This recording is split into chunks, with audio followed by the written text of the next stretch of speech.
कहते हैं। दोहरा का मतलब दो दो बार। दोहरे का मतलब दो बार। ठीक है। दोहरा परिसंचरण क्या होता है? देखो हृदय में आप ध्यान देना, इधर ध्यान दो सब। हृदय की कार्य प्रणाली क्या काम करती है, यहाँ से शुरू करते हैं। फेफड़ों में आपको पता है ऑक्सीजन आती है, फेफड़ों से उपसे शिरा निकलती है, वो हृदय में जाती है। फेफड़ों से जो शुद्ध रुधिर है, ऑक्सीजनिक रुधिर है, वो उपसे शिरा के माध्यम से कहाँ पहुंचा? बायां आलिन में पहुंच गया। अब बायां आलिन जब भर जाता है, बायां आलिन भर जाता है, तो इसमें क्या होता है? संकोचन होता है।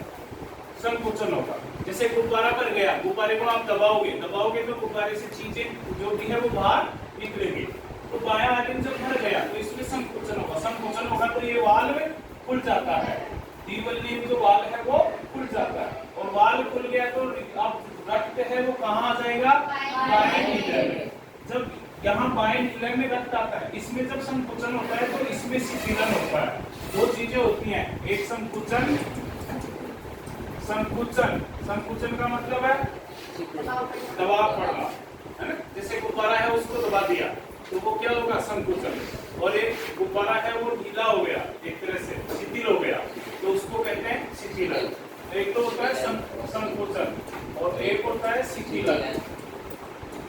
शिथिलन का मतलब होता है बिल्कुल फैल जाना।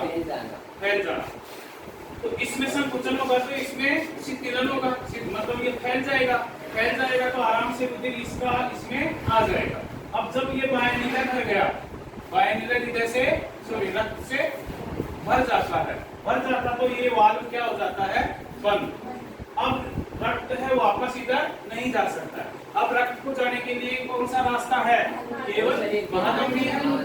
तो रक्त जब ये बायां नीले भर जाता है तो इसमें फिर क्या होगा? संकुचन होगा। इसमें संकुचन होगा तो रक्त कहाँ आ जाएगा? महाधमनी। महाधमनी से रक्त है वो आगे की जो धमनियां हैं उसमें चला जाएगा, और आगे की जो धमनियां हैं शाखाओं में बढ़ती जाती है सारी, उसमें चला जाएगा।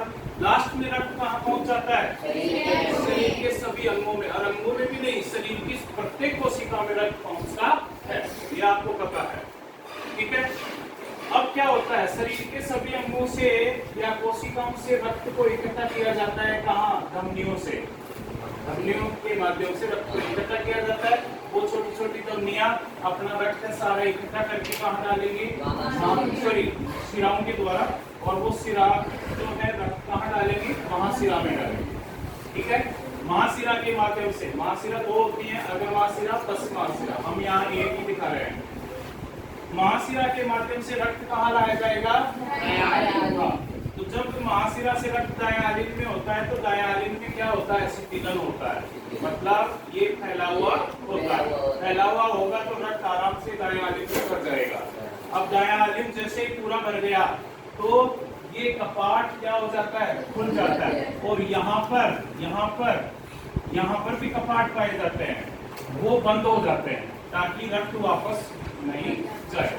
तो अब ये भर गया, यहाँ से रक्त कहाँ जाएगा? दाएं नीले में। इसमें जब संकुचन होगा ये वाल्व खुल गया, रक्त कहाँ जाएगा? दाएं नीले में जाएगा। ठीक है। दायां नीला वैसे ही दाएं नीला भर गया तो ये बंद हो जाएगा, और ये कपाट जो यहाँ पर भी कपाट पाए जाते हैं, ये कपाट क्या हो जाएंगे? खुल जाएंगे तो दाएं नीले से रुधिर कहाँ आ जाएगा? फुफ्फुस से धमनी, और फुफ्फुस से धमनी से रुधिर कहाँ पहुंच जाएगा?